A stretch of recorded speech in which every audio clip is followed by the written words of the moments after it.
तो आपको कुछ हो गया तो आपका घर कैसे चलेगा, इसके लिए इंश्योरेंस होता है। आप जीवित रहेंगे, आपको पैसा मिलेगा, इस काम के लिए आप इंश्योरेंस करा रहे हैं, तो वो इंश्योरेंस नहीं है, आप अपना पैसा बर्बाद करते हैं। तो ऐसा कोई भी इंश्योरेंस अगर आपने खरीदा है जिसमें आपको बताया गया है कि आपको इतने साल बाद इतना मिलेगा, इतने साल बाद इतना मिलेगा, ये ले लो वो ले लो, वो दुनिया का सबसे बकवास प्रोडक्ट होता है। उसकी रिटर्न 5% से ज्यादा नहीं। उससे अच्छा है कि आप इसे एफडी में आरडी में पैसा लगाएं। एक चीज ध्यान रखना, आप वो प्रोडक्ट क्यों ले लेते हो, क्यों ले लेते हो, उसका दो कारण होता है। या तो बेचने वाला आपका दोस्त, दोस्त का भाई, भाई का भाई, ऐसा कोई होता है, या वो एजेंट आता है आपको इतना अच्छे से समझा के जाता है कि आपको मरने में ज्यादा फायदा है जीने की अपेक्षा, और आप उसे खरीद लेते हो कि हाँ मर गया। तो प्लीज ऐसी गलतियां ना करें। प्लीज आप एक टर्म इंश्योरेंस ले लें, एक मेडिक्लेम ले लें, एक कार वार का इंश्योरेंस ले लें, काम करें।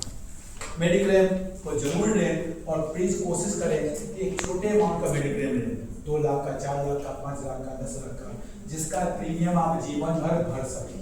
गलती कहाँ करते हैं लोग 50 लाख का मेडिक्लेम ले लेते हैं, 4 साल 5 साल भरते हैं, रिटायर हो जाते हैं, नौकरी छूट जाता है, उसके बाद आप भर नहीं पाते हैं और पुराने पड़े हुए पैसे दिखा देते हैं।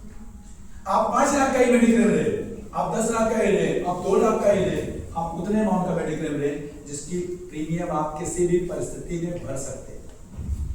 मैंने देखा क्या देखा है कि लोग जीवन भर प्रीमियम भरते हैं, रिटायर हो गए, 1 साल अब उनकी पेंशन आ गई, पैसे कम हो गए, कहते हैं अब तो घर आ गए, कैसे भरे, नहीं भर पाते हैं। 61 में उन्होंने प्रीमियम नहीं भरा, 63 में वो बीमार हो गए, और 70 साल तक जो उन्होंने पहले प्रीमियम भरा था उसका कोई बेनिफिट उनको।